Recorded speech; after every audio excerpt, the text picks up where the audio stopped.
కూర్చో. ఏం మాట్లాడుతున్నావు? కూర్చోను. మీ నాయన ఆస్తి అంతా రాధా పేరుతో రాయించాడు. రాధా స్వార్థంగా ఆలోచించి మొగుని దగ్గరికి వెళ్ళిందనుకో నీ పరిస్థితి ఏంది? నీ కుటుంబ పరిస్థితి ఏమి? అప్పుడు ఏం చేసుకుంటారు మీరు? చాలా దారుణంగా ఉంటది. సుబ్బలక్ష్మి గురించి ఎన్నిసార్లు చెప్పినా నువ్వు చిన్న పిల్లవా? పరిస్థితులు దారుణంగా ఉంటాయి సుమా.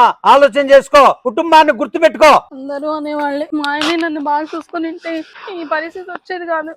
మొగుడంటూ మొగుడు డబ్బులు కాసిపడి ఇటు కొల్లబెట్టిపోయినాడు. ఆ రాధా వెళ్ళిపోతే దీని పరిస్థితి అర్థమైతుంది. అయినా సుబ్బలక్ష్మి రాని, సుబ్బలక్ష్మి కథ చెప్తాను. బాగుండారంతా. మాధురి కొద్ది కాఫీ పెట్టిస్తావా? సరేలే అక్క. ఇదిగో అక్క నీకు చెప్పడం మర్చిపోయా, నిన్న పిల్లలు వచ్చారు, చాలా బాగా ఆడుకున్నాం తెలుసా. దివ్య ధీరజ్ వచ్చారా? బా ఎన్ని రోజులైంది వాళ్ళని చూసి. నా చేతులతో పెరిగినారు. దివ్య మాత్రం నిన్ను చాలా సార్లు అడిగింది తెలుసా. నాకు ఇప్పుడే చూడబోద్దు అవుతుంది. ఏమో బాగా గుర్తుకొస్తున్నారు పిల్లలు. మా ఆయనకన్నా ఫోన్ చేద్దాం, చాలా రోజులైంది మాట్లాడి. అట్లే డబ్బులు కూడా ఇవ్వాలి కదా. హలో ఏమండి? ఏంటి తింగది ఫోన్ చేస్తుంది? పొలం మీద అమ్మేస్తున్నారా ఏంటి? ఏంటి